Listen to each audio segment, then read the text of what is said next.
Ano ka ba? Nasasaktan ako! Walang iya ka! Ganyan ang gagawin ko sa'yo kung hindi mo ako pagbibigyan.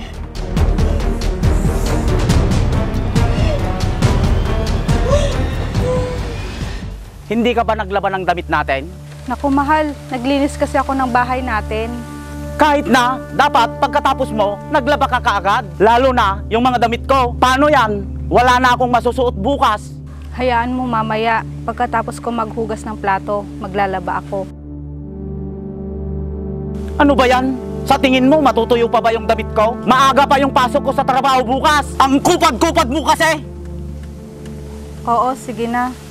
Sige, bilisan mo!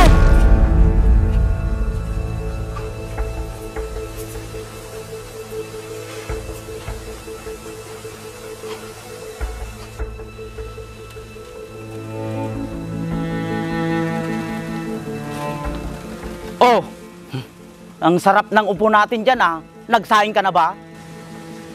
Katatapos ko lang maglaba mahal, magpapahinga lang muna ako saglit. Napagod kasi ako. Ano ba yan? Nagugutom na ako? Wala pa palang pagkain? Sandali lang, magsasaing na ako. Kaso, wala pa tayong ulam. Bakit? Wala na bang natirang itlog at tuyo dyan?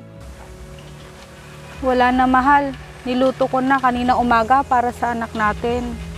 Ano ba yan? Wala ka talagang kwentang asawa? Makalis na nga! Mahal!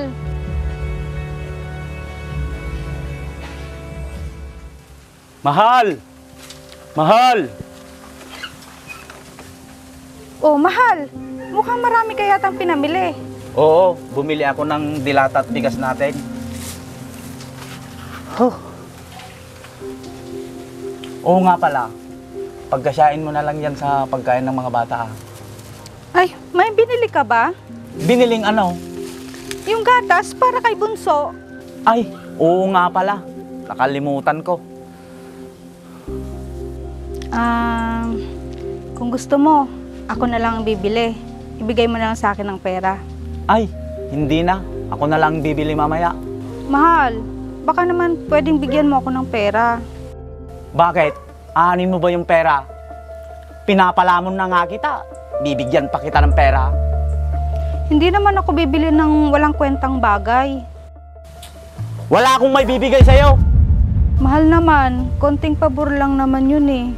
Ang kulit mo! Tumabi ka nga dyan!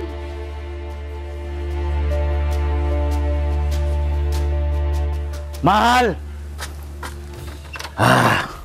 Oh, ano ba yan? Lasing ka na naman. Alika nga rito, mahal. Ano ba? Ang bango-bango. Umayos ka nga! Umayos ka! Sige na, mahal. Pagbigyan mo na ako.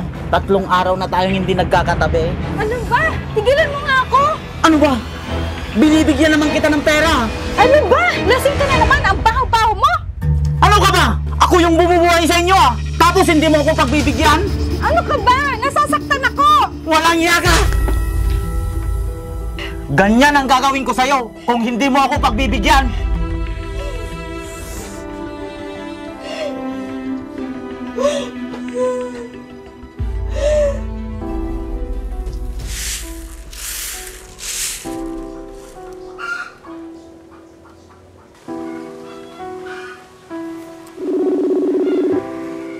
Hello, Nay. Bakit anak? May problema ba? Nay, si Bobby kasi. Ano na naman ang ginawa sa'yo? Nay, nahihirapan na ako. Gusto ko na pong maghanap ng trabaho. Kaso, hindi ako matanggap. Kasi wala akong natapos. Kung gusto mo, pag-aralin kita sa kolehiyo. Nay, paano ang mga bata? Ako ang magbabantay habang nasa school ka. Sige po, Nay. Salamat po. Kahit may asawa na ako, hindi niyo pa rin po ako pinababayaan. Naaawa ako sa sitwasyon mo, anak. Mas nahihirapan ako dahil ina mo ako. Sige po, Nay. Salamat. Bye.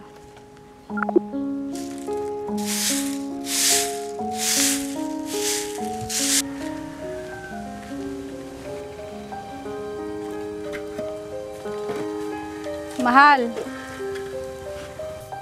O ano? may gusto sana ako sabihin sa'yo. Mag-enroll sana ako sa susunod na taon. Gusto ko sanang pumasok sa kolehiyo. Ano? Alam mo ba yung sinasabi mo? Oo, nakapagdesisyon na ako. Anong nakapagdesisyon?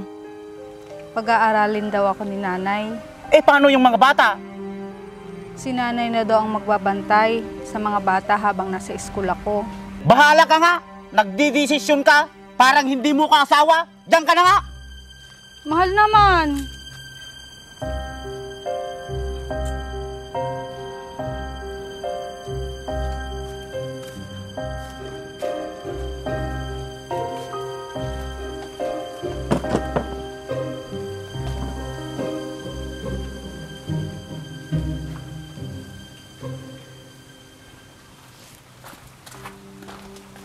Oh, kanina ka pa dumating? Oo, kani-kanina lang. Sige, sandali lang. Kakain muna ako.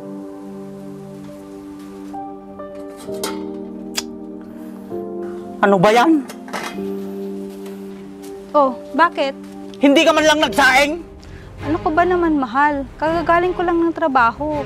Halika nga rito! Ano ba? Di ba sinabi ko sa'yo na mag-asikaso ka pagdating mo dito sa bahay? Ano ba? At gawin mo ang mga gawaing bahay bago ka magpahinga? Bakit? Ginawa ko naman ah. Umupo lang ako saglit para magpahinga. Ikaw nga, laging laseng pagkagaling sa trabaho. Huwag kang makikialam. Buhay ko to. Sige, hindi kita papakialaman. Pero pag nagkasakit ka, sino bang mahihirapan? Hindi ba ako? Dahil ako ang asawa mo. Ang dami mong sinasabi. Halika nga dito! Ano ba? Aray ko, nasasaktan ako! Bilisan mo! Ano ba? Tumigil ka! Nasasaktan ako! Bobby! Magsama kayong dalawa!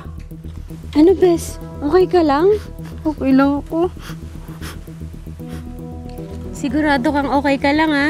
Oo, buti na lang dumating ka. Ewan ko ba dyan sa asawa mo? Ang hilig manakit. Hayaan mo na. Baka nakainom lang siguro yun. Kaya hindi niya alam ang ginagawa niya. Ikaw naman kasi, masyado ka mabait sa kanya. Ba't di mo nalang hiwalayin yung asawa mo? Mag-isip-isip ka nga. Kawawa yung mga anak mo. Baka tuluyan masiraan ng ulo yung asawa mo. Baka kung ano pang gawin sa'yo. Hindi naman siguro. Mabait naman si Bobby. Anong mabait? Baka kung hindi pa ako dumating, baka bugbog sarado ka na. Hay nako, Bes. Huwag ka na magpakamartir. Hindi na uso ngayon yan. Pag hindi mo na kaya yung ginagawa ng asawa mo, mas mabuting hiwalayan mo na lang siya. Bes, iniisip ko kasi ang mga anak ko. Baka kasi lumaki sila ng walang ama. Mabuti sana kung mabait yung asawa mo. Kung ganyan lang din na nakikita kayo ng mga anak nyo na lagi kayo nag-aaway, mas mabuting hiwalayan mo na lang siya. Hindi ko kaya, Bes. Ano ka ba, Bes? Kaya mo yan kung gugustuhin mo. Huwag ka namang hinayang sa lalaking yun. Nakita mo nga, hindi ka na nga nire-respeto. E paano naman yung mga anak ko? Hindi ko naman sila kayang pag-aralin at palakihin ng ako lang. Nandiyan naman si nanay mo ah. Teka, alam ba ni tita na sinasaktan ka niya? Hindi pa nga eh. Kita mo na? Paano na lang kung nalaman yung ginagawa sa'yo? Baka bawiin ka niya sa asawa mo. Sige, alis na ako, Bes ha. Pag-isipan mo lahat ng sinabi ko sa'yo. Sige, salamat, Bes.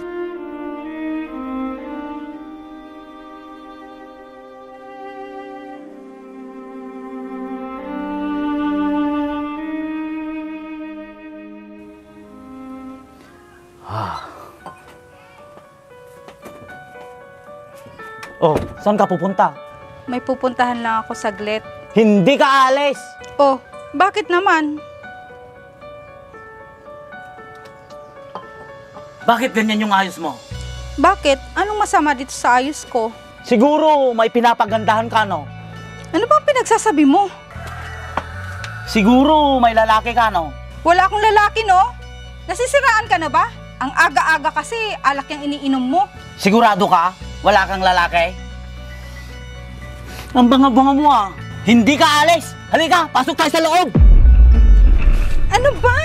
Bilisan mo! Nag-iinit ako!